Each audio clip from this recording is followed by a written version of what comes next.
So I was getting like a 6-figure salary working for a good company that was owned by Mark Wahlberg. And so, while working there, I was like, dude, how does this guy have 40 plus businesses? The concept was the systems, the processes, and the people to delegate and automate businesses. That's how you basically accumulate cash flow and wealth. Welcome to the Millionaire Mentorship Podcast. We talk all things real estate, business, and entrepreneurship. Today, I've got a very special guest, Abdullah Ghaffar from Chicago. Welcome to the podcast. Appreciate you so much, man. Thanks for having me. Yeah, no worries, man. I like it. I like your name, ihustlebro. I feel like that should be my name. Man, I've been hustling since 14 years old. So it's just like, it goes with me. And I created this, I was like, man, everyone has their name as a brand. I was like, yeah. I'm going to make a statement. So the statement was, hey, I hustle, bro. And I have multiple companies and I have the track record to show it. So I was like, man, this is a perfect name for me. So yeah, I love it. I think it's a great name. One of the things I was doing, Abdullah, when I looked at your thing, I realized that not only are you involved in real estate, but it sounds like you may own a TURO business. Is that correct? That's right. So TURO is one thing, right? Yeah. I have a rideshare company. So what it is, I don't put my cars on the platform of TURO. I have my own platform, right? So I have Toyota Priuses, Toyota Camrys, right? Fuel efficient vehicles. And what I do with those vehicles is I market it on my website and I market it on like Facebook Marketplace, Craigslist, and stuff like that. This is the way I market my cars. Hey, are you looking to make an extra $1,000 to $2,000? If so, I have an opportunity for you. So it's like a pitch rather than be like, hey, I'm looking to sell something. I have an opportunity for you. Yeah. And with that being said, I have trackers on all my vehicles. I can show it to you right now. So yeah, show it. Let's see it. Gotcha. So I'm logging in right now. So I'm in the Chicagoland area, right?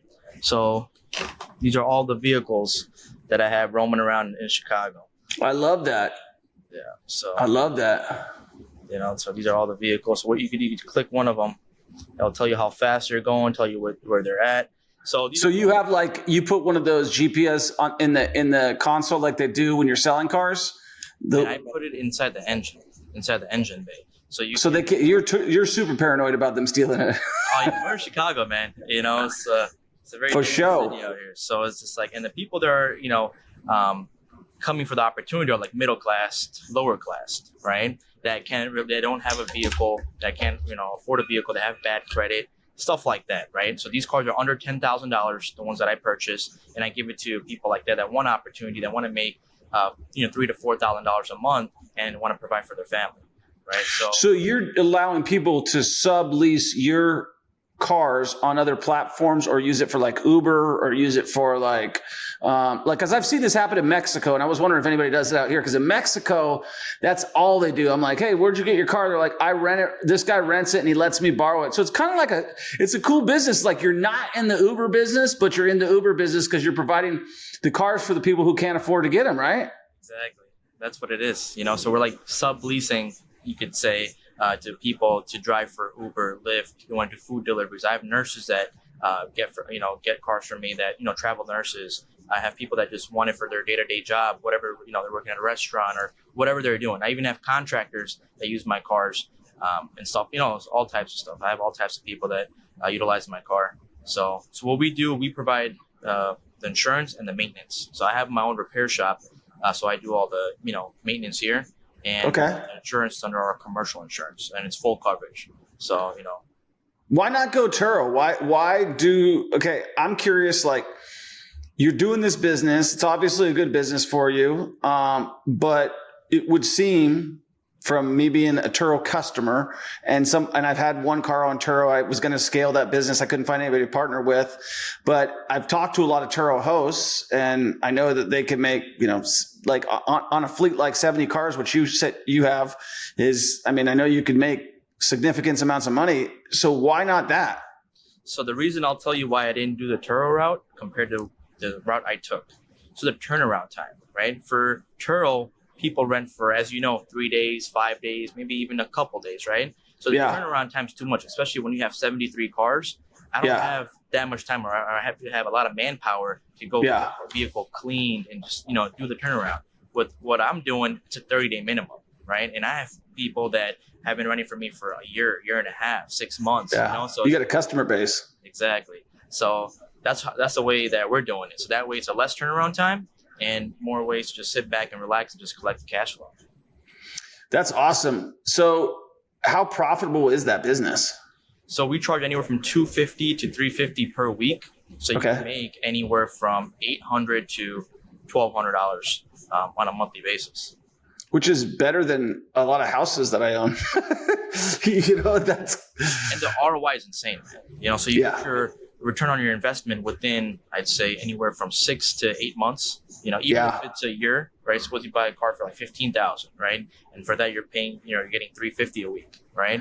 Or even a fuel efficient smaller car like a Toyota Prius that you paid $8,000 for, right? And you're making $250 a week, so you're making $1,000 on a monthly basis, right? So within 8 months, you got your money back for your vehicle. Then after that, just pay in that, just cash flows. That's amazing. That's awesome. So you're a young guy, you're in the Chicagoland area, you're first generation in America. You actually realize that you're in a good country and you can make a lot of money. A lot of people don't freaking understand that. It seems like I just talked to one of my students who's also immigrated from the Middle East, from Jordan, actually. And, I'm asking him and he's like excited. He's like, yeah, nobody knows. Like, he's like, it's kind of like the guys who got here and they really want to live the American dream actually live it. And the guys who are living here and don't realize that, like, they complain about all the opportunities. You've got one of your claim to fame is all these businesses that you have. Can we talk about your businesses that you have, and you can break down, which ones you like? Because there's a lot of stuff that you got going on. Yeah, 100%, man. So what I started with real estate wholesale, right? That's my bread and butter till this day. Where, going after assets that, homeowners that need help, right? Distressed assets. So I know you yourself, you do the same thing, right? You're in wholesaling as well. So that's where I got started from. And then I was cold calling myself. I was doing A to Z myself. And then after I did a few deals, I knew, hey, this works, right? Yeah. The concept works. And then from an IT background, I put the systems, processes, and people in place, and I delegated and automated the whole company. So I have multiple companies. I have 9 companies now. I just started a CRM now. So it's like I have 9 companies and they're all automated, right? So I don't work in the business, I work on the business. So with the correct systems, processes, and people, that's how you could delegate and, sit in the CEO position where you can just oversee the business, right? So wholesaling is one of them. I have 30 cold callers now. I have 6 acquisitions. So the warm leads come from the cold callers. They give it to my acquisition. The acquisition basically builds rapport, negotiates, sends the contract. Once it's under a contract, send it to my disposition. Disposition puts it on investor list, sends it to our cash buyers, our hedges, and then gets it sold, right? So that's automated. The only time I get a call is like, hey, boss, go pick up that check. I just made $28,000 yesterday, right? So it's just like we're making 6 figures a month. So it's just like I just get calls because I don't even do wires anymore because of the social proof. I actually go to the title company and then go pick up the check. And now I'm like really big into YouTube and stuff. So, I have a video guy following me around and doing all that stuff. So that's one of my main businesses that does, 7 figures. And then my rideshare company, like we spoke about, I have 73 cars that does close to like, shy of $800K a year. And then I have my fix and flip business. We do about anywhere from 8 to 10 fix and flips on an annual basis. And I have 2 GCs that work for me. And the reason why I do 6-figure flips is because, as you know, we're the wholesalers, right? So if the deal is too good to be sold, guess what? We're knocking it down ourselves, right? Because we know how to underwrite these deals. So we're like, hey, okay, we're picking up this property for $30,000. It needs about, it's a light rehab, it needs about $40K. ARVs are on $200, right? After paying, commissions, after paying realtor fees, after paying A to Z, we can make, $100,000 on this property, right? So that's how we basically underwrite them. If we're making anywhere from at least $100K, we'll knock it down ourselves. I don't take, because I know some GCs or some investors, they'll work for $30,000 profit, $50,000 profit. I don't like doing that. I rather focus on the, the heavy hitting deals where it's like, has more of a spread, because at the end of the day, our biggest asset is time, right? So you have the same amount of time, you and me, and everyone listening, we all have the same amount of time. So would you spend those 3-4 months of doing that fix and flip making 50,000 or making 100,000? So I rather wait for a deal that makes me more profit than a smaller deal, right? So that's I agree. I like to go after the big dollars myself, primarily. One thing that you mentioned, or one thing that I heard recently that I want to bring up to you because you are in Chicago. I've heard that Chicago has specific rules that outlaw wholesaling, and that you would have to probably do. Well, I'll let you give the answer because I think it'll be better. So how do you get around that? So it is illegal to do wholesaling in Chicago. You can only do 2 deals if you're not a licensed agent. So we do have an agent in our team, and also you can do a lot of novations, right? So if you're familiar with novations, is listing it on the MLS, right? Once you have an agreement, there's a novation agreement where you could basically, on behalf of the seller, sell the property to a first-time home buyer. And then we do use agents. We utilize agents all day to do all the the groundwork, right? Boots on ground. So they're taking pictures of the properties. They're going to see the property. They're doing this. They're doing that. They're doing all the listing. They're doing A to Z for us. Where we're in our office, just making the phone calls, right? Finding that motivation, finding that motive of the sellers that want to sell. And that's just in Chicago, right? We do it nationwide. So we're in 8 different states right now, right? So we're in Florida, we're in Wisconsin, Indiana. We do some in Kansas City where you're at, right? Send them my way, brother. Send them my way. Yeah, we got to do some deals together, man. Yeah, for sure. Yeah, we're in Arizona, Tennessee. So we're in all these markets. And I was doing the PPC route, but now I'm mostly focused on cold calling because I'm getting bigger spreads on cold calling. And the way I do it, I'm not picking motivated list anymore. I'm not picking vacant. I'm not picking absentee or code violations. I'm not doing that. What I'm doing is I'm picking up the whole county, right? So you get a few 100,000 records or a few million records for that county. I'll give you an example. Like Cook County, you pick up a few 100,000 records from here, you dump it into a dialer and have your cold caller call. So that way you're not hitting a certain list. You're talking to normal people that have properties that might potentially want to sell, right? So the way we portray our message is, hey, we're local in the area, we're investors, we're looking to buy some properties, right? Are you looking to sell? Like if the price is right, that's what we're getting. If the price is right, oh yeah, looking to sell, what's your offer? Got you. Then we get the basic information, and then our acquisition builds a rapport, negotiates, make sure the numbers make sense for us. Because on a novation, you can sell to a first-time home buyer, right? So even if it's locked up too high, there's still profit there for us, right? And our average novation fees, we're making anywhere from $20,000+, right? So how do you so you guys with your novation deals, and I'll be honest with you, I've never ever done a novation, and because strictly I was principally against it as a real estate agent for a lot of years, right? As somebody who earned their commissions. But as I've taught people, I'm like, it's a good way if you could have that right conversation, because I believe in straight up transparent selling. And to be novation, you got to be transparent. So you got to say, hey, listen, we're gonna lock you up at this price, but we're also going to dispose of it on the MLS, right? Like they've got to be okay with that, because a lot of deals are going to go sideways if you don't explain yourself the right way to the seller. So how do you guys pitch your novations? So, Mr. Seller, how much do you want to walk away with this property, right? What's the number that, because some of them have mortgages on them, right? So right. It's like, how much do you want to walk away with? And then they'll tell me, well, I bought the property for $280. I had it for about 7 years. I have about $200,000 left, right? So, I would walk away with $70,000, the money that I, put into it. I'm fine with walking away with that. I'm like, Mr. Seller, look, after paying, so you're telling me you're looking to sell it for $280. Right, so you're looking to sell it for the price that you got it for. You just want to walk away free and clear. But even if you're saying that you're going to sell it on the market, you're still going to pay realtor fees, you're going to pay commissions, attorney fees, you're going to pay closing costs, you're going to pay all this stuff, right? So you're saying that you're looking to walk away with $40,000 to $50,000 after doing the way that you're doing it. Is that right? Correct? It's like, yeah. $40,000 to $50,000 is correct. Okay, what if I told you I could give you $40,000 to $50,000? $40,000 cash, right? Or $35,000 cash without the headache of you showing the property, you doing this, you doing that, right? And we take care of the rest, right? We have first-time home buyers that are going to come purchase this property. And we'll take care of all the headaches. You don't have to pay the realtor fees, you don't have to pay the closing costs, you don't have to pay A to Z, right? But we do market on the MLS and other platforms like that to basically make that property visible. Is that okay for you? Cool. Yeah. So that's how you guys pitch it. I love it. So that's how we do it. They're like, yeah, dude, if you give me $35,000 for my property as is within 60 days, let's make it happen.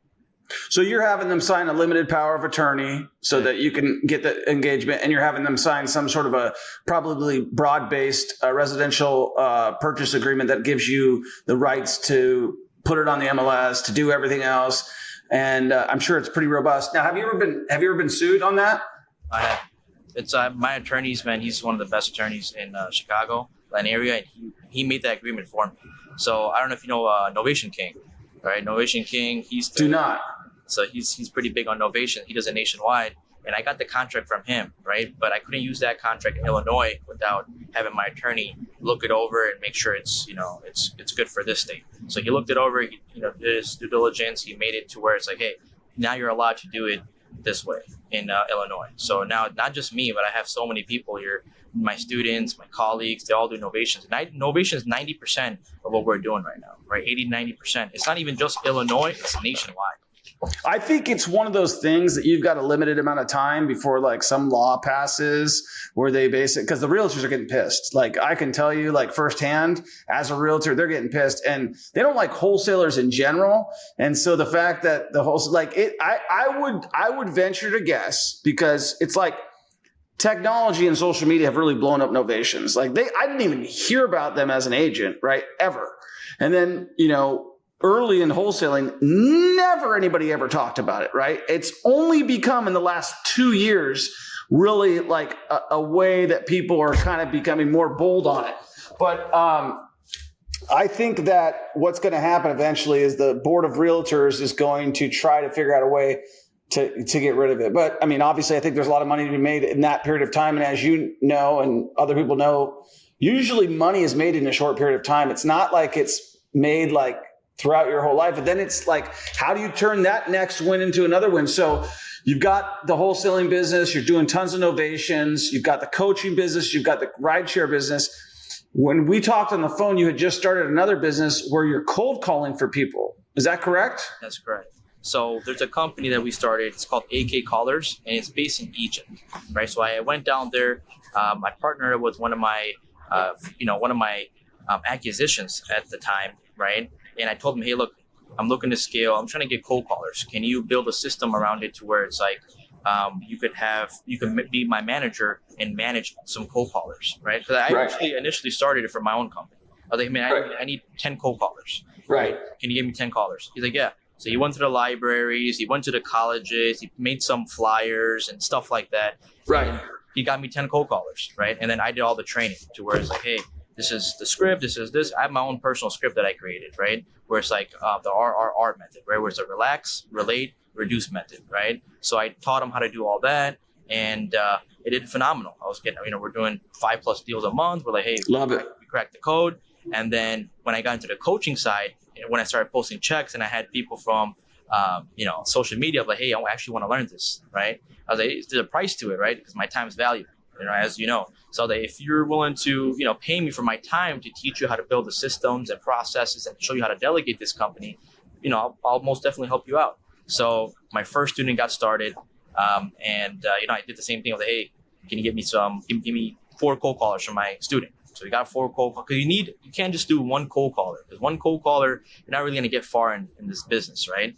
Because it's all about quality and quantity, right? So quality of leads and quantity of calls. That's how you get, contracts. So, with that being said, he got 4 cold callers. He picked up $100K worth of records. He dumped it into his dialer. The cold callers called. Next thing you know, 60 days in, he just made his first check for $15,000. Second month, this third month, he made a check for $8,000. And then 4 months in, he's made $30,000, $40,000. So I'm like, hey, this works, right? I got a track record now. This works.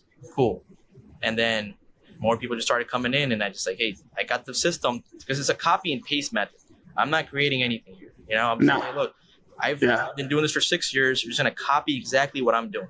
The same CRM I'm using, the same dialer I'm using, the cold callers, the scripts, the data, the A to Z, right? The same title company I'm using. The title company I use nationwide. So everything that I use is a copy and paste, right? They're even using my buyers, right? The investor live. What title company are you guys using? So there's Atlas, right? There's Chicago Title. Chicago Title is phenomenal. As you know, Chicago, they're nationwide, right? Yeah. And they're wholesale friendly, and they're also Fidelity's good. Old Republic's good. So it's like depends on, because thing is, we don't just give all our contracts to one title company, because it's just like they get bombarded. Especially if I'm sending out 40 contracts, I can't just wait on one rep to get back to me on everything, because I'll do 10 here, 10 here, 10 here, and I'll just mix it up a little bit. So Old Republic is phenomenal. Chicago Title is great. Those 2 are like our main. And then we'll use other ones in between. What CRM do you like? So it's funny that we just hired a couple callers in Egypt ourselves, and we're training them right now. Like literally right now, we're using Go High Level for our CRM, and we're using Kixie for our power dialer. I'm just curious what you're using. So we were using Podio. It's a custom build on Podio that we're using, but we're actually moving to Go High Level also, because Go High Level has an affiliate program. I mean, not affiliate, but white label program where you can build your own CRM in there, right? You can do your own email, you can do your own SMS, everything from that platform, also call from that CRM itself. So we're actually building our own CRM. It's called Heavyweight CRM. Right. So that's already been launched. Yeah. So you'll sell that to your students, just like I'll sell that to my students with their stuff built custom for them. You saw the same. I mean, Go High Level, like as a guy, you said you were raised in technology, right? Like that, you said that was your background before you got into real estate. Exactly. I was a business analyst. So I was getting like a 6-figure salary working for a Fortune 500, a good company. And that was owned by Mark Wahlberg. And that's basically what I came up with. Mark Wahlberg doesn't have a business degree. He didn't even get his college, high school diploma until he's 42 years old, right? Yeah. So, but he's a phenomenal actor, right? But he understands the concept of business. So, while working there, I was like, dude, how does this guy have 40 plus businesses? And he's nowhere to be found. Yeah. He's still acting, making hundreds of millions of dollars doing that. Yeah. The concept was the systems, the processes, and the people to delegate, right? And automate businesses. That's how you basically accumulate cash flow and wealth, right? Same thing with real estate, something with properties, right? When you buy a property, you give it to a tenant, right? To where it cash flows. And then whatever the maintenance is, if you have time, that you do it yourself. But if you want to automate and delegate, you hire a property management company and a handyman, and they're the ones that actually run the business for you, right? Where you just accumulate the cash flow and keep accumulating assets that way. So same concept there, and I just took that and I ran with it, did the wholesaling, did fix and flip, the ride shares, fixed property management, repair shop. I have over 30 plus rentals, coaching, all this stuff. And the thing is, man, I can't take interest. It's against my religion, right? So what I do is everything. I know about this. Let's go in. So I met a guy like this who was selling buy here, pay here. Buy here, pay here. I'm sure you do. The cars where you can go and you make the payment directly to the owner of the dealership, so that you self-finance. And he's like, it's against my religion. His name was Muhammad. And he's like, I can't take interest. I'm like, well, why the hell are you in that business, dude? Like, cause all the money's in the interest. So tell me about that. So in our religion, I'm Muslim, right? So in the religion of Islam, like you said, assalamu alaikum, right? Because you kind of have a sense of what it is. So what it is, you can't really take on debt, right? And I know David Ramsey, he talks a lot about this, as well. And it's actually it's in the Bible as well, of taking on debt and, not taking on debt and just utilizing what you have, right? So in the Quran, it says that you shouldn't take interest and you shouldn't take debt, right? So all my properties, all my cars, all my, asset, everything is all paid off, right? Only play with what I have, right? So that's basically the concept. The reason why they say that, suppose something happens to you. Suppose I have a wife, I have kids, I'm 30, 40 years, a little older than what I am today. And I have $100 million or $50 million or even $10 million worth of debt.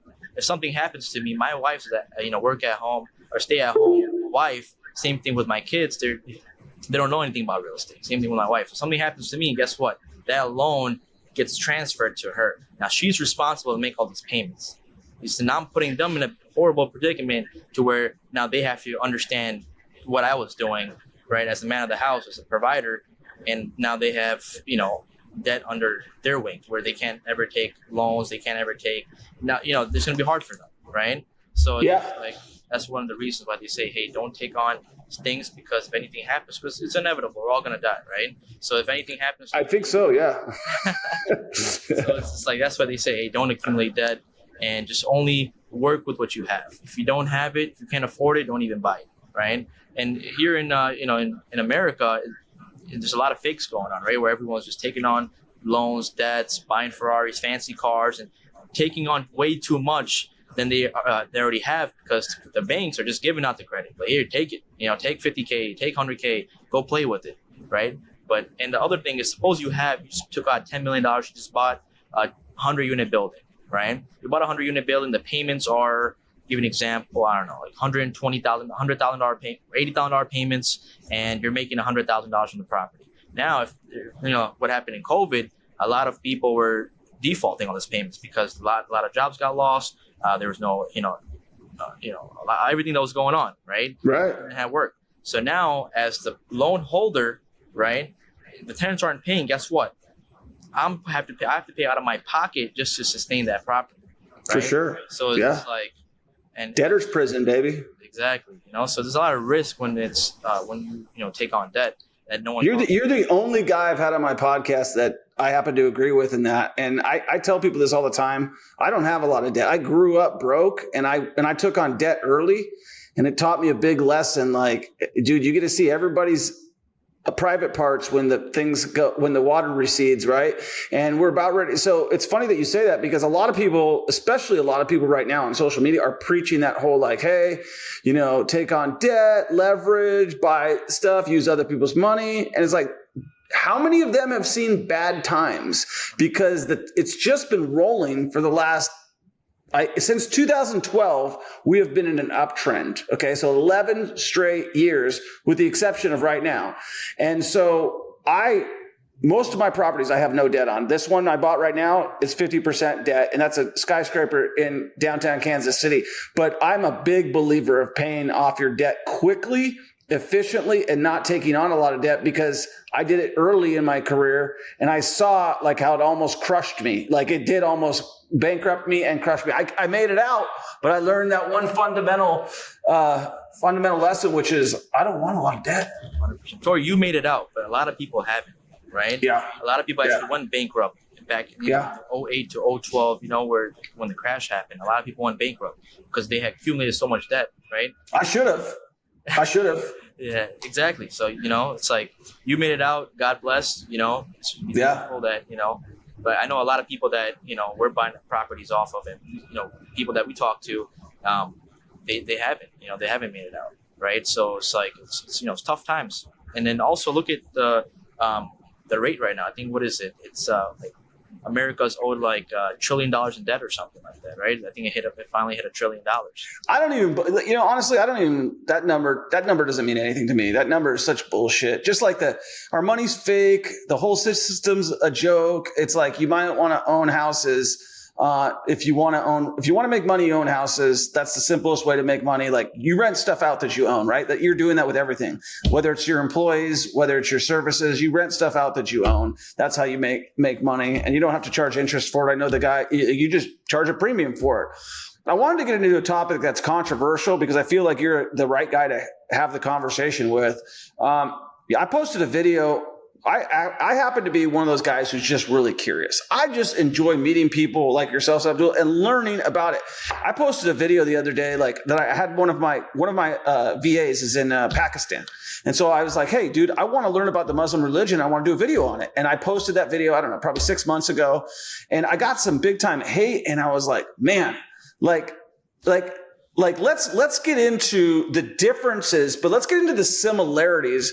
I'm not a religious person. My wife is born and bred Jewish. My kids will be raised Jewish. I was raised as a Christian Scientist. I don't have any sort of feelings about any sort of, like, I know a lot of people who are very specific. If you don't do this, you're going to hell. If you don't do this, you're going to it. Can you talk to me about the one thing I do really like about, and I'm sorry, I'm kind of interrupting because my train of thought is going a couple different directions. But one thing, you mentioned right before we got on the podcast, you're like, hey, dude, can I take 10 minutes? I got to pray. And I find that to be such a good quality, especially when I asked somebody the other day, I was like, hey, why do you pray? What do you say? Like, I don't know. What's that conversation like? And so I was talking to another gentleman. He says he prays 5 times a day. Do you pray 5 times a day? That's correct. Yeah. In the religion of Islam, we're obligated to pray 5 times a day. And then, what we say in our prayers is just thanking God for another day, right? And we pray those 5 times, and we basically are thankful. Even if times are tough, we still have to be thankful. So that's basically what we do. And we say in our own religion, in our own culture, right? So it's like Arabic language. And then after the prayer is done, you could ask for, we call it dua. So it's like, you ask God for whatever you want. So it could be cars, it could be health, it could be wealth, it could be longevity for your parents, it could be pious wife, pious kids, right? These are some of the things that I ask for, right? People got to ask for cars, for houses, for this. When I was younger, I used to ask for money and stuff. But now, yeah, you got it. You got it, dude. Your prayers were answered. Now I'm blessed, man. Now I'm just here to give back. So now what I ask for, I want to give back to 100 million people, right? I want to basically make a difference to 100 million people. And before I used to ask for $100 million, right? So now I'm like, hey, God, I want to be, the vessel to provide 100 million people value, right? That's why I'm on social media, and that's why I'm doing the coaching program. I want to give other people the opportunity that God gave me to get into wholesaling, to get into rideshare, to get into Airbnb, to get into fixing and flipping, buying rentals, all this stuff. And if I could do it, man, I was broke. My dad came from Pakistan, when he was in his 20s, and he worked 3 different jobs, man. He was cleaning bathrooms, he was driving a taxi, and he was working at, as a newspaper delivery driver, right? So he would wake up at 5 a.m., 4 a.m. These are not high-paying jobs. Dude, these are not high-paying jobs. Not so he's just sweating it out just to get by. Exactly. And I lived in a 1-bedroom apartment with all my siblings. So I have 3 younger brothers, my mom, my dad, and 3 younger brothers, and including me. So we had 6 members in one little, apartment, right? So until I was 8 years old. So I've seen the struggles, right? So I was like, my dad's not being around so much because he's working. He has to provide for our family. So, as soon as I got a little older, I was like, hey, that's why my name is ihustlebro, because as soon as I got to a certain age, I was like, hey, I got to hustle. I got to do better, not just for myself, but for my family, right? It wasn't even for me. It was like, hey. How proud are they of you now to watch like what you've done for yourself? Like, I know specifically for me, my parents have like shown a lot of like praise for like what I've accomplished. You're much younger than me. And you're first generation here. How do you interact with your brothers and sisters and your parents? Man, it's just a blessing, man. Real estate changed my life, right? And then it gave the opportunity to my students and people around me to change their life. Right now, I'm actually motivating other people, and it's because of real estate. My parents are actually proud of me. Now I got my dad into real estate. My brothers are all into real estate. My little brother is 17 years old. He's bought his first house in the South Side. So it's just like nice opportunity, and having them start businesses. Like my little brother, he just started his own clothing brand, and he's doing his own designer stuff. So he's doing really well on e-commerce, and he has his own office. And then, my other brother, we got him into real estate, and I got my other brother. He's like, working on cars, helping me with the rideshare company. I have my dad in the office. I even got my uncle involved, everything, man. So it's you spread it out there, man. You're the patriarch of the family. You should be proud of that. That's awesome. How do you like living in Chicago? It's nice, man. It has its ups and downs, right? We have all 4 seasons here. The summer is amazing. Summer in Chicago. Have you been here in the summertime? Oh yeah, man. That Chicago River, Michigan Avenue. I took that Chicago architectural tour of on the river, and that was like one of the highlights. This was right when they were building Trump Tower in 2007. Oh, it's been a while. That was. It's been a while. We're going back. We're taking our kids there. We really want to go to Chicago again. I was just there when I went to Milwaukee. I flew into Chicago and rented actually a TURO, got a hell of a deal on it. Drove the BMW like Mach, or the Mercedes like Mach 1 all the way to Wisconsin. So I like Chicago a lot. I think you guys have got a lot going for you. I have several students of mine who are in Chicago, and I'm like, that's a great market to flip in. That's a great market of old houses and people that are moving there. But Chicago gets such a bad rap on the freaking national media. What do you feel about that? So like you said, Chicago is one of the best markets to fix and flip, right? It's a great fix and flip market. It's a great buy and hold rental market. It's great cap rates if you buy correctly. Like all of my properties, I only buy like 20, 25 caps, right? So within 4 or 5 years, I get my ROI back on my rentals, right? So it's a phenomenal market. Like you said, there is a bad rep because we are the murder rate capital, right? So I think Kansas City's second. So. So it's like, it is a lot of crime out here, but there's not a lot of crime in like the areas that I'm in, like Skokie, Lincolnwood, like suburbs of, Illinois, like, which is like 15 minutes away from Chicago. It's not that bad there. But if you go to like south side Chicago, like Englewood, okay, now you're can't stay, as soon as the sun hits, sun sets, you got to be out of there. You got to be in your house, right? You got to have your doors locked in and just locked up and just. I'm pretty comfortable in most violent areas of the world just because I've been, that's been where I've taken the other strategy is just buying in working class areas. And I probably would have done the same thing in Chicago. And I just kind of stick to what I've been always doing. You lose a few air conditioners. In fact, I lost one today. But it just kind of goes with it. Yeah. One thing I had a question about, I heard this actually from one of my students. He said that in Chicago, if there's like a code lien or some sort of issue or permit, you have to go and get like a court order to remove it off. Do you know anything about that, or am I talking foreign? So Chicago is an attorney state, right? So everything is through attorneys. If there is a code violation, you do. There's it depends on which neighborhood, right? It depends on depends on which neighborhood that you're in.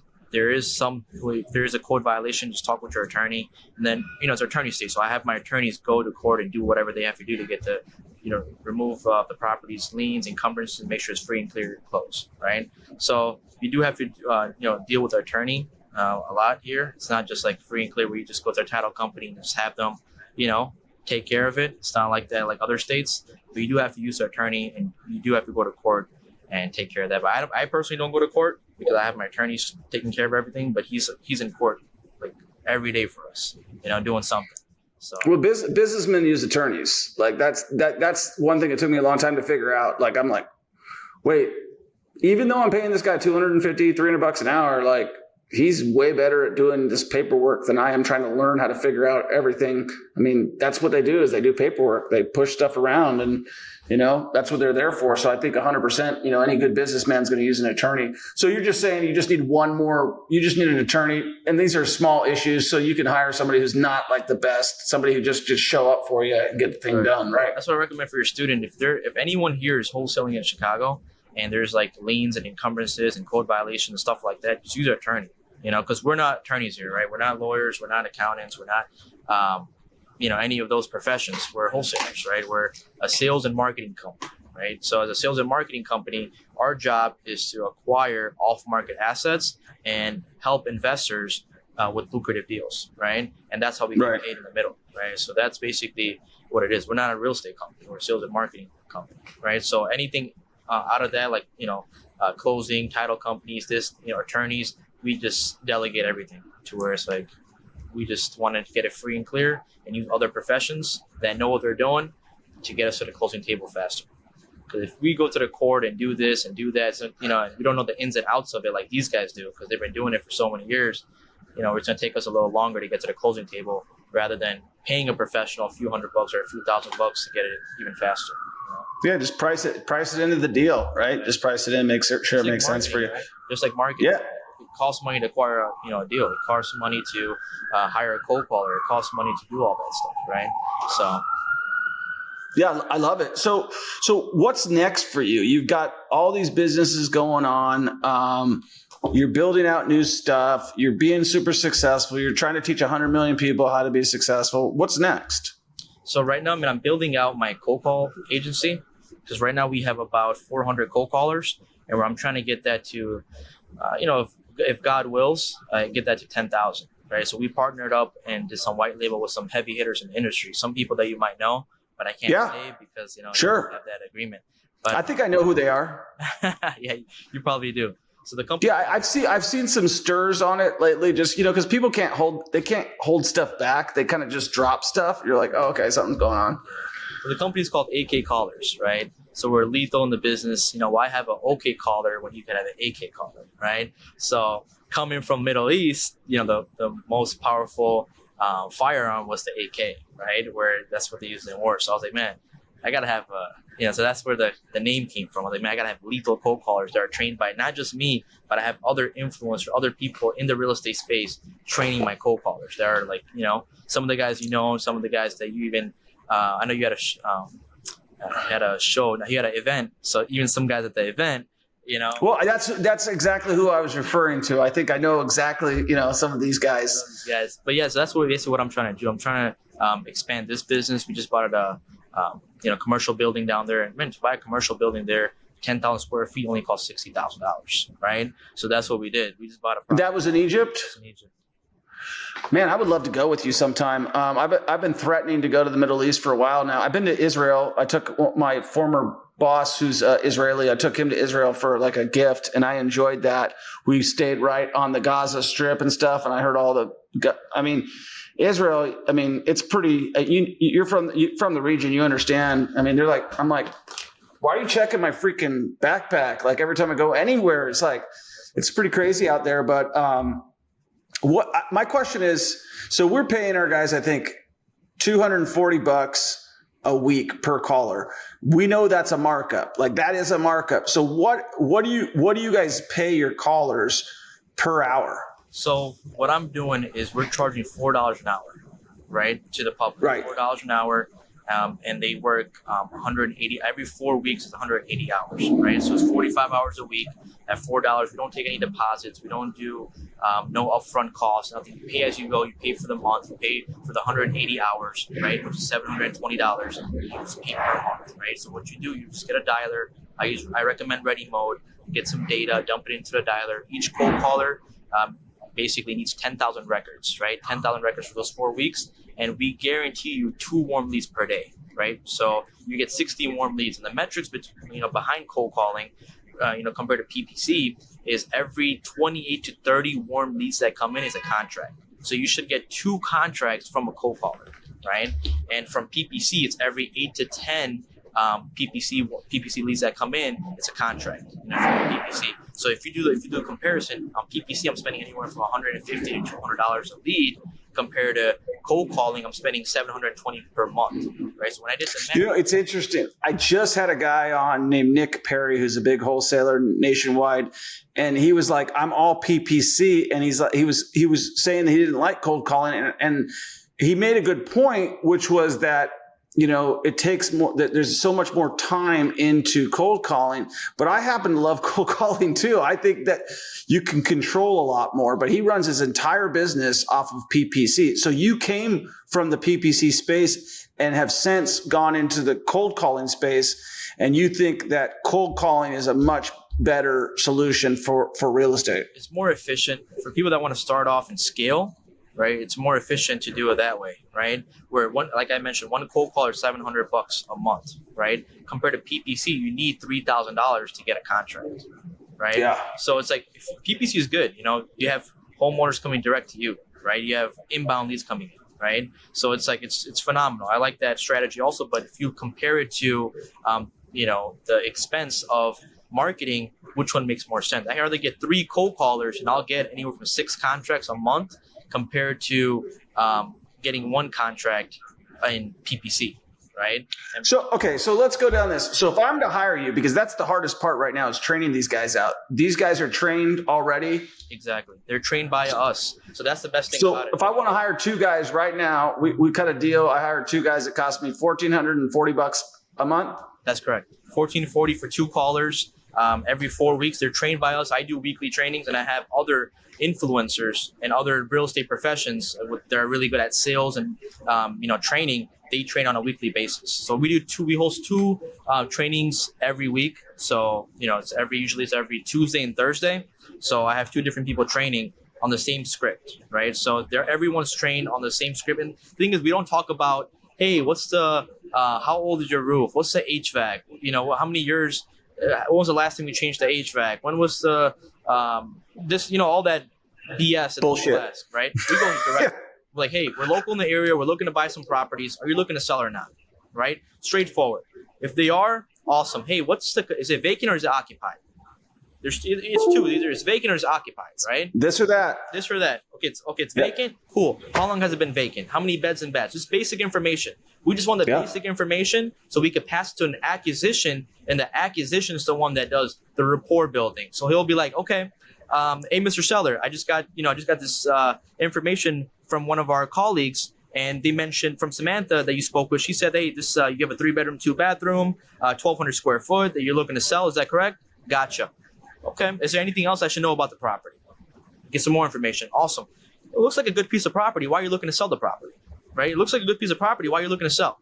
And then you get the why. So we do the 20-80 rule. So 20% of the time, we're talking about the basic information. We just want the basic information about the property, right? Just confirmation. 80% of the time, we're trying to figure out the why.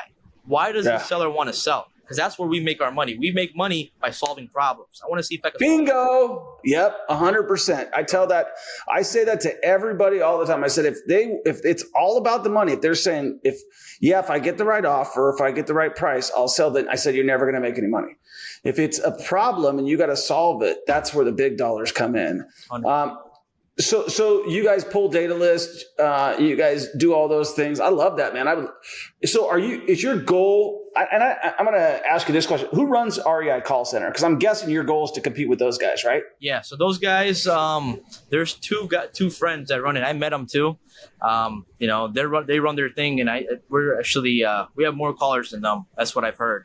Because I don't know if you heard of. Watch out, REI call center. He's coming for you. Hey man, there's no competition in this business, right? Everyone just. That's it. There's enough, just like wholesaling.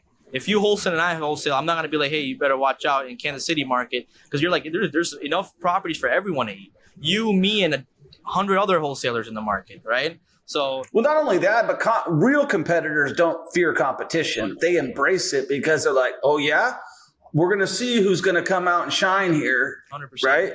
It's all love at the end of the day, man. There's no competition because in our religion, it says everything that's, how many callers I'm going to get, how many lives I'm going to change, how much money I'm going to make, how many kids I'm going to have. Everything's already pre-written, right? Really? So how many kids are you going to have? I don't know. It's already written. God's already written it. When he sent me to this earth, he wrote everything for me, right? What are you shooting for? It's whatever God wills, So it's just like. That's cool. So it's like, I'm here. I'm just like, why would I stress over making money? Why would I stress over doing this and, competition and this when God's already wrote everything for me? All I have to do is just show up every day and just put in the work. And God's going to hustle. And it's hustle. I hustle. That's bro, it. Right? That's where the name comes in from. So I just got to hustle and just leave the rest to God. I don't care if I have 10 cold callers or 1,000 cold callers or if I impact 1 million.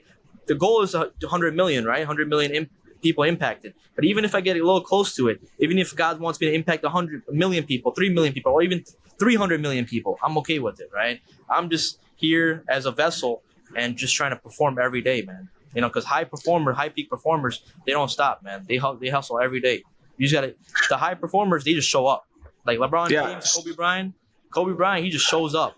He's in the I don't know if you know his statement, but he's like, dude, I wake up at 2 a.m. 4 o'clock, 2 a.m. something like that, yeah. From 4 to 6, he's at the gym, right? And then he takes a little break, and then from 8 to 10, he's at the gym again, and then he's doing 3 different rounds of training compared to one person that just wakes up at noon, has his breakfast, this and that, just trains once a day, right? So he got 3 trainings in compared to another athlete just got 1 in, right? So as a performer, he showed up 3 times that day, right? So that's where the whole. I'm with that. I mean, it's 100% hustle. Like you when you hustle hard enough and then you realize like, yo, I need systems, I need processes. I can hustle as hard as I want, but I got to really build a business, right? I got to work on my business. And that's something that is constantly evolving, right? Like, especially when you're starting new businesses like yourself, it's constantly evolving because it's changing. So with these cold callers, now it's my understanding that Egypt is such a hotbed because a bunch of these larger corporations pulled their call centers out. Is that true? Repeat that again about the cold callers? Yeah, well, so I heard that AT&T and a couple large corporations had major call centers in Egypt and had trained these people because when I got voice samples when I hired these people, I'm like, you guys speak better English than a lot of the people that I know, And so my understanding is like these guys, you pay them between $1 and $2 an hour, obviously, if you're there, right? And so they're going to make, a lot of these guys are doctors and lawyers and they're better trained. They're not really like, in the United States, when you're hiring cold callers, it's usually people who have criminal records. They've been in and out of jail. They might have substance abuse problems. But when you go to Egypt, you're paying a lot less and you're getting people who are doctors and lawyers, but they can make more money for their family by banging the phones because the doctors and lawyers don't get paid shit. 100%. So the currency's messed up there, right? So $1 is like 30 Egyptian pounds, 35 Egyptian pounds, right? So over there, like teachers and doctors and lawyers and stuff like that, they only make $400, $500 a month compared to us paying them the same amount, or if not a little bit more because of the bonuses. They're like, hey, and plus they can sit at home, or they come to our office and work, right? Where they don't have to do surgery. They don't have to, stand outside at this, in the heat. They don't have to teach or do anything like that. We just have to sit, dial, and just find motivated sellers, right? Where it's much easier than their profession, and they're making the same amount, if not more, right? So that's like, yeah, man, I have doctors. How often do you get out there? Man, every 3 to 6 months. I was just there like 6 months ago, but I'm actually planning to go again. You're due. Yeah, I'm planning to go there in February. So I want to go. I would love. Like, I've been to the Middle East. I'm planning a trip to Panama this year. I have a guy who works for me who's from Pakistan. He's trying to get me to get him a visa out here and stuff like that. And I'm like, I really want to go check it out just from a cultural experience to see how people eat. I love to eat the other food, try out what people are doing. Let's make it happen. So I'll let you know. I'll give you the dates. You come out there, and maybe we could shoot some content down there too, man. I don't know anybody who's shooting content out there. That would be pretty cool, right? Yeah, like, shoot some content in the office that we have, Followers and. Yeah, I'm definitely interested. I'm not going to say, because I do have a lot of stuff going on in February and stuff like that, I'm not going to say 100%, but I am interested in definitely going out there. And I always know it makes better sense to go with somebody who knows the lay of the land versus just go out there by myself. That would be super cool. Yeah, I'm very interested in that, especially because, my background is in sales and marketing, not only from, my real estate game, but like I was the number one sales guy at every job I ever had. And so I understand how, like, I love competition because I know, like, when you're talking about, and the fact that you're training people, a lot of people in sales and things, you were comparing a bunch of athletes and whatnot, but a lot of people will say like, oh, people are just good because they are born good. It's like, no, the people who are great, they got great by doing the same thing over and over again. And people who are great salespeople, they worked at it. They didn't just become good at it. There might be some people who are natural salespeople, but the natural salespeople can get beat by the people who have more work ethic and more hustle in them than the people who are gifted with it over time. Like you said, like Kobe Bryant. And you could even talk about, Larry Bird the other day. He's one of the greats, right? And they interviewed him, and he's like, "Well, why'd you talk so much shit?" And he's like, "Well, because I knew that I trained harder than everybody." He's like, "I knew I've made that shot 18 different ways, 6 different ways," and so he's like, "My confidence was so high going on the court that nobody was going to stop me." And I think that that's what comes from preparation is confidence, right? 100%, man. You got to train to be great, like you said. You just gotta, even with me, I'll give you an example. When I first started cold calling, I was horrible. I was getting rejected. It just, people didn't want to listen to me. I didn't even know what I was talking about, right? And but what I figured out is my first call was the worst, but my second call was better than my first. My 10th call was better than the rest of the calls. My 100th call was better than those other 99s.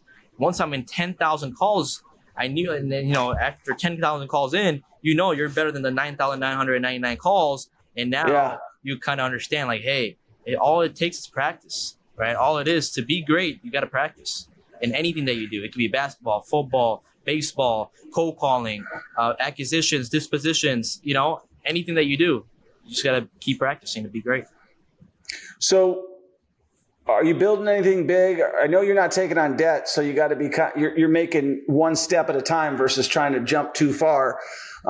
With your lifestyle and stuff, I know you like to flex a lot just because it works, right? Like like I don't flex, but much other than saying, "Hey, I got a skyscraper." But I know a lot of guys, they like to flex, and when you ask them, and they're like, "Well, I get way more views when I do this than when I don't do that." And so, is there any like car goals, any house goals that you have? Gotcha. I mean, flexing is like one way of doing it. I don't flex. I just let people know, hey, like, I have a Rolex. If you guys want to get the Rolex, I have a Porsche, right? I got an offer. I got this.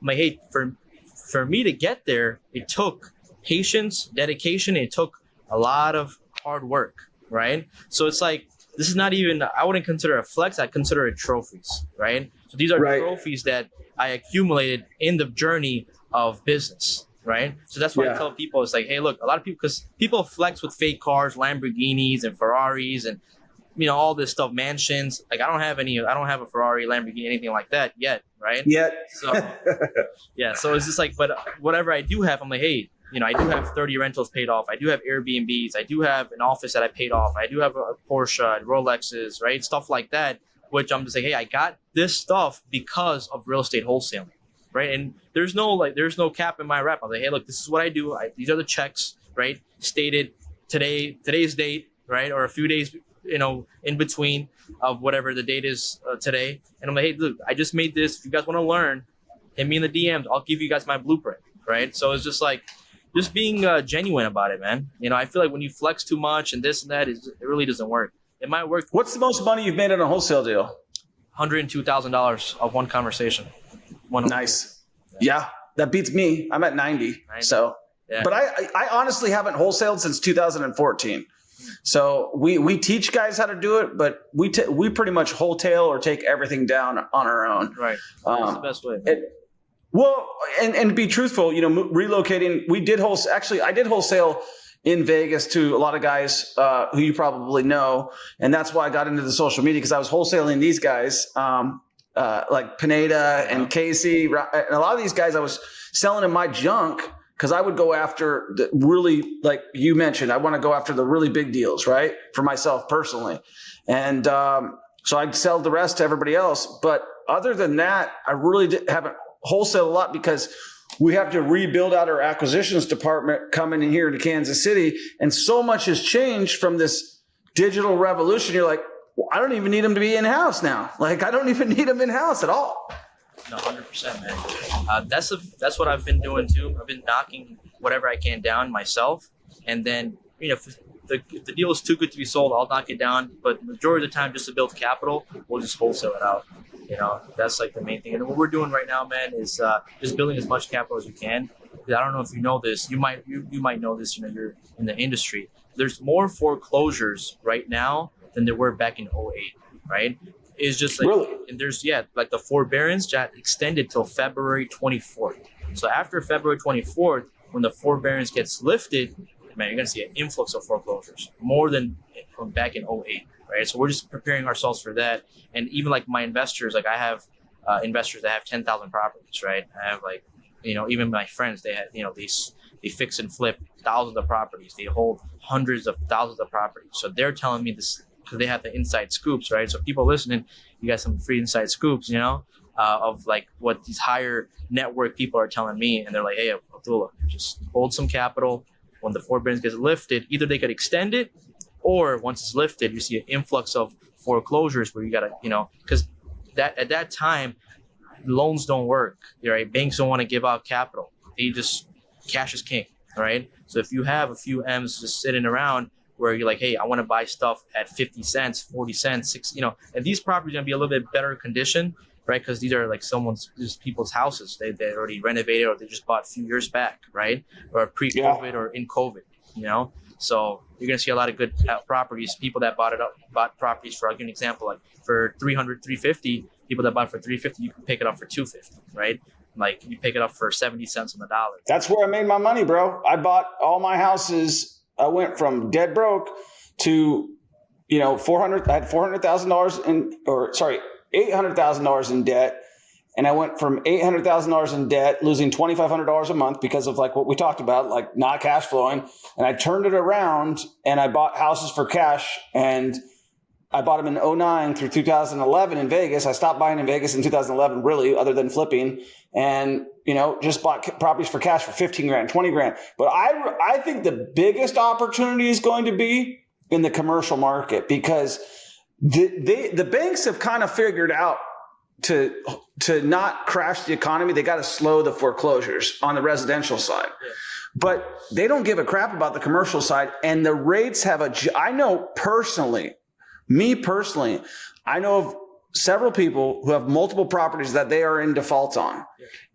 And they're like, I don't have enough time to feed it. The rates went from this to that. I bought it the wrong way. I shouldn't have bought it on a bridge loan. Now it was at 4. Now I'm at 8. It can't make any sense. I'm not going to feed this deal. I'm on a non-recourse loan. Goodbye. And I think that is going to happen to such a monumental proportion because so many people aren't like you and I, and they leverage the hell out of everything, and they take every bit of capital that they can get. And they don't even invest it half the time. They just buy shit that they want. Yeah, it's people don't have that financial literacy, man. It's just what social media. That's why I don't listen to a lot of people on social media because I know majority of the people that are just talking. They don't have an asset. They don't have a property. They don't have a real business. They don't have even track records. They're just flexing. You're like, oh, I got a Rolex. I got a Ferrari. Like, you don't even have any assets. You don't even have a business, right? So you gotta watch out who you learn from, right? And let's wrap it up with that because you're obviously authentic, and I think that you've given such a great interview. I really appreciate Abdullah, but I never realized, and call me naive, but I wouldn't think that anybody would get on social media and be like, "Oh, I own this," and I don't. But knowing people, getting on social media, knowing people who are absolute frauds, talking about shit that they don't own and saying they do, I'm like, holy crap, there's a bunch of just fakes and fraudsters out there on the internet. Yeah, man. That's what I realized too. I paid a lot of people to learn because as a student of the game, you're still paying people, right? I pay people for different things. It could be for e-com, it could be for property management, for fixing and flow. I paid contractors, I paid GCs, I paid sales training. I paid hundreds of people, not hundreds of people. I spent hundreds of thousands of dollars on educating myself on people, that some of them were fake and some of them were real, right? So you got to watch out who you learn from, because some people they don't know what's going on. Oh, dude, one of my business coaches I hired recently was fake, dude. It was he ghosted me at my mastermind. Like, I could tell, like, it was crazy. It's the craziest stuff. If he's listening right now, you know who you are, dude. And so does everybody else. But man, I appreciate you coming on the podcast. How do people follow your journey? How do they see what you're up to? Where do they find you? So I'm on every single platform. I'm on Facebook, Instagram, Twitter, which is X now, YouTube. I'm on every single platform. It's all the same. It's ihustlebro, right? It's at ihustlebro on every single platform. You can look it up, and even on Google, you can look up ihustlebro and I'll pop up. So it's just that's the name, man. That's how you can follow my journey and keep up with me. All right, man. Well, we need to do it in person sometimes. I know you're out in Chicago. I want to come out there, check things out. Maybe you'll come to our next mastermind. We'll have you speak at it. It'd be cool. You've got a lot of positivity. I really appreciate you coming on the podcast. I appreciate you sharing your journey. Anybody who's out there listening right now, understand that you are in a great place to do lots of cool things. The people who get it, take action. Abdullah, ihustlebro, you're a massive action taker. You're somebody who inspires a lot of people. Take a page from his journey. What are you even cracked 30 years old yet? No, I just turned 28. Yeah, he's fucking 28 right now, crushing it with, I don't even know how many businesses you have, but there was quite a few that you named. So that's awesome. I didn't even start my journey. I didn't even move to Vegas till I was 28. I didn't even start my real estate journey till I was 32. So I know you are doing things large. I'm really impressed by you, and I'd love to talk to you in person again, man. I really appreciate it. Man, I appreciate for having me on your podcast. I do want to talk about the skyscraper, man. That's actually one of the goals. Sure, let's do it.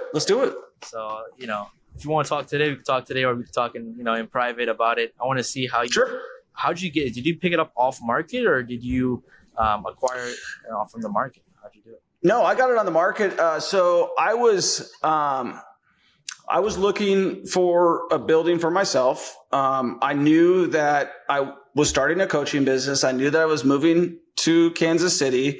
And when I first came and stayed down here in Kansas City, I stayed at this place called the Ambassador, which is on Grand Street in Kansas City. And I looked across the street and I saw a vacant, abandoned property, and I Called my buddy who me and him do deals together. I'm like, hey, we should do this one. This would be a good one. And we locked it up at 1.4 and needed a bunch of work, but people were working in it and stuff like that. And so then COVID happened and I'm like, I don't know what the hell this thing is. Like you remember when COVID happened, like, I don't know what this is. And so I'm like, we got to back out. Right. And so we backed out of that deal and, I kept looking for another property and I found a couple of them. I found the Western Union building, which I offered on. I found another building, and I found this building. And this was a building on Main Street. We know real estate's on location. So it's on 10th and Main, which is right in the heart of downtown Kansas City. And when I looked at the building, as a guy who buys a lot of residential properties, like I'll buy anything residential, but commercial, I don't want to have to do a bunch of work because I don't know that world as much, right? I don't know what that chiller is going to cost. I don't know. So this building was in exceptional shape. It was owned by a bank. I believe I'm the third owner. Okay. And it's a 100-year-old building. So it was, I'm the third owner. I might be the fourth owner, but it was owned by a company called Pex Plaza, who's a department store, and they built it and Macy's was right next door. And then what happened was, they got bought by a bank, Bank of Missouri. Bank of Missouri got bought by Bank of Oklahoma. Bank of Oklahoma was going to make this their corporate headquarters. They spent $9 million improving it. And then one of the guys, you know how these guys are, they're like, oh yeah, I don't like that. I want a new space. And so they just abandoned their plans and they put it on the market. And then they let all the tenants move out because they figured whoever's going to buy it is going to develop it. So I have a very low occupancy right now, like 30% occupancy. So I need to fill it up, right? But I paid $5.2 million for 96,000 square feet in downtown Kansas City in a Class A location with a Class A building that in its time, it's probably Class B right now. So now during that, I was in a contract to buy another property on Broadway, 801 Broadway, which was a perfectly acceptable building. It was 2.54. It would have been a much less expensive deal. I would have probably done SBA financing, which would be 10% down. They would have bought on that one. They didn't buy me on this one because I wanted to buy it for $500,000 down. I'm like, hey, I'll occupy. I mean, it's empty. I'll occupy. I'll put a ping pong table on this floor. I'll do that. But no, I went in there, and the biggest inspiration in this thing was like my flex. I wanted to be my building. I didn't want to have a plane or a freaking boat or this or that. I was like, I'm a real estate guy. I'm going to flex with a building. Okay. And so I've always wanted to own a skyscraper for a long, long time. Now this is an 11-story skyscraper. It's not freaking, 100 stories, but for me, this is a big deal. Right. And so I was in contract on that property. I stayed on top of the other guy and I was like, hey, because I was like, everybody backs out of deals. In real estate, number one goal is write a backup fucking offer. Always write a backup offer. And so I told him, I'm like, hey, I'm interested in that deal if it goes sideways. And right after my inspection on Broadway, I drove back to this one, which is just a couple streets over. And I'm like, oh man, I want this one. I want this one. And I called the agent. I'm like, did those guys ever get it done? Are they backing out? I had heard they were backing out at a Christmas party. I also heard the deal got accepted at a Christmas party. And so I'm like, you know what? I want the deal. I'll close the deal. I got told no by every single bank because of the DSCR, right? Because of debt service coverage ratio. They're like, it's not going to cash flow. And I'm like, I don't care if it cash flows. Like, I want it. I want the building. I'll take the hit. I'll fill it up. Every building I've bought has not cash flowed in the beginning. So this is a bigger one. So I go in there. I don't know how I'm going to close the dang thing. I get told no by every freaking, and my strategy in my head was, well, it's a bank. They're going to finance me. Like the bank is selling to Bank of Oklahoma is going to finance me, right? That's my strategy in my head. I'm like, I'm going to go all the other routes. And when they say no, I'm going to them and we'll work out a deal because they're a bank. They're going to sell it to me. And they're like, no. And so then relationships, I'm in Vegas. I go to my bank over there who has, they had 2 loans at the time with me. They have 1 now. One has since been paid off. And I said, you guys know I'm a paper. I'm is a rock solid borrower. Like, I need a loan on this building. I'm going to bring you out there. I showed them the deal. They're like, I gave them everything they wanted. They said, yeah, we'll do the deal. Okay. They come out here, they totally, they're like, we don't like it. I'm like, what? And so I'm pissed. I'm yelling at the guys. I'm like, you guys came out here. You told me you'd do it. Now you're changing your mind. They're like, no, we didn't say that. I said, yeah, you did. I got it the whole thing. I was recording everything. You know, I'm doing content, right? I'm like, you guys said you would. Now you're saying you won't.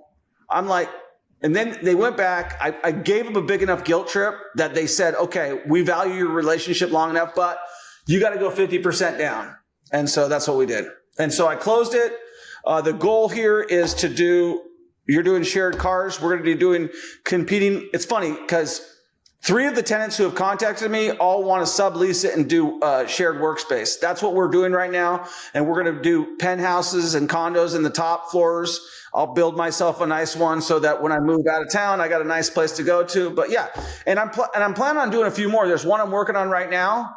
That is the old Federal Reserve building, which will be super cool. It's like 300,000 square feet, attached parking garage. And I don't think there's too many more assets in Kansas City that you'll be able to do this type of stuff too. So yeah, if I would love to see some, I've looked at Chicago. There's a lot of beautiful buildings down in Chicago that you could put your hands on. I got to look into it, man. I got to most definitely look into it. Whenever Well, from a tax perspective, are you familiar with cost segregation? I'm not. Okay, I'm going to drop some game on you right now because this is going to change your world, okay? You are probably paying a lot of money in taxes, right? You could eliminate that down to 0 because you said you own 30 properties free and clear. You can accelerate the depreciation through a study called cost segregation. Cost segregation, so like with this building, I paid 5.2. I can right now take a hit of $1.5 million against my income. So 30% of this building I could write off as a loss against my building immediately. Now, if I improve it and we add a bunch more capital to it, I can still take that money. So cost segregation is accelerating depreciation on your real estate assets. So, but it's basically the rule of thumb is it's 30%. And this is, you can test this with any of your accountants. If you want my accountant, who's the best accountant ever, I'll hook you up with them. Yeah. But yeah, you can get your taxes down to zip. Besides state taxes, but your federal income taxes, you can get them down to 0. Oh yeah, man, connect me with them. I'm looking for. I'll share the contact right now, brother, man. Appreciate you, man. Yeah. Cool. Well, I appreciate you coming on the podcast. I appreciate us finally connecting. And if you're interested in coming out to our mastermind and speaking at it in Kansas City, I'd love to have you. I appreciate it, man. I'm down, man. Just let me know a date and time, and I'll be there. March 8th, brother. All right, man. Well, make sure you guys give Abdullah a 5-star review. Make sure you share all of his good wisdom and make this shit go viral, okay? Appreciate you, man. Appreciate you guys all. Appreciate you too. Peace. Did you ever want to invest in real estate? Did you ever want to live the life of your dreams? Did you want financial freedom? We have a free Facebook group, the Millionaire Mentorship Facebook group for real estate investing. Make sure you join. The link is in the description. If you want to schedule a free call with me and my team and you actually want to start, I would suggest you do so. We have helped hundreds of people change their lives, and all they had to do was get started. They booked a call with me and my team, and they got the ball rolling. And I'm so confident that if you don't get your first or next investment property within the first 90 days, you don't pay, and I'll give you $1,000 cash. That's how confident I am. Obviously, you got to take action. You can't just do nothing and expect that to happen, but that's life. Life's all about taking action. Make sure you give this podcast a 5-star review, share it with a friend, and take action.